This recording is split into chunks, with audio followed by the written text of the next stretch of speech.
Hello and welcome. My name is Adrian. I'm a Boeing 777 First Officer. In today's Pilot Mind series, I would like to talk about piloting. Let's begin!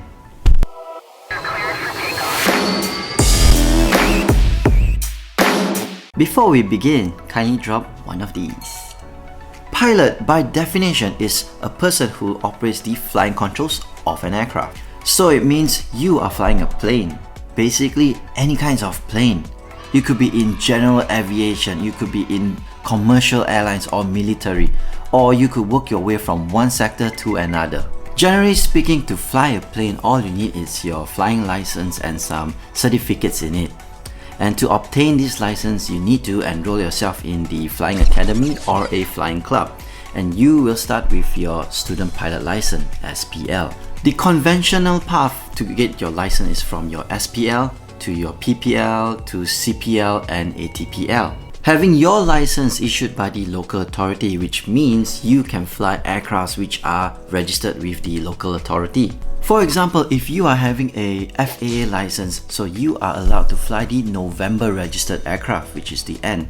Another example, if you are having a Malaysian license, you can fly Niner Mike aircraft.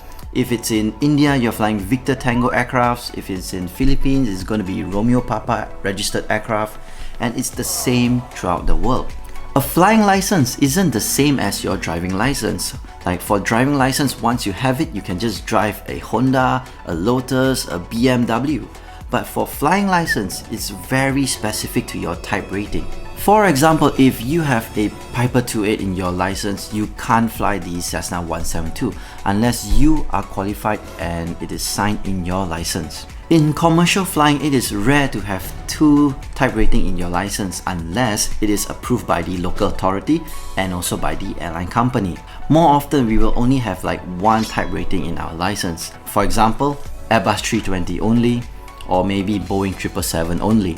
Well, each country will have their own local authority. For example, in US, you have the Federal Aviation Administration, and in the UK, we have the Civil Aviation Authority, like same as many other countries. And in Europe, we do have the European Aviation Safety Agency. Each local authority will decide the minimum requirements to obtain your license. For example, the FAA wants you to have your SPL before you can solo your aircraft. In Malaysia, you need to fly at least about 40 hours before you can get your PPL. So check out with your local authority's requirement before you apply to become a pilot, and that really depends on what kind of flying you would like to do. You could be flying in general aviation or commercial airlines or even in the military.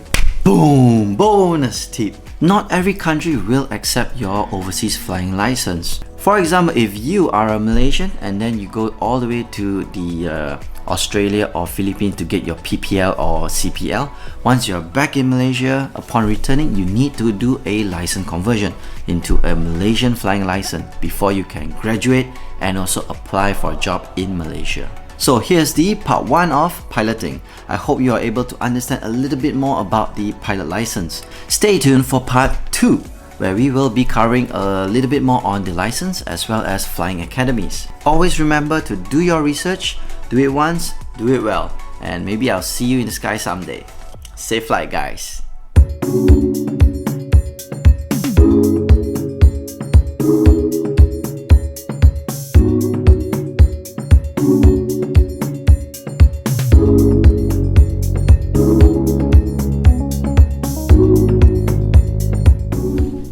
Let's fly.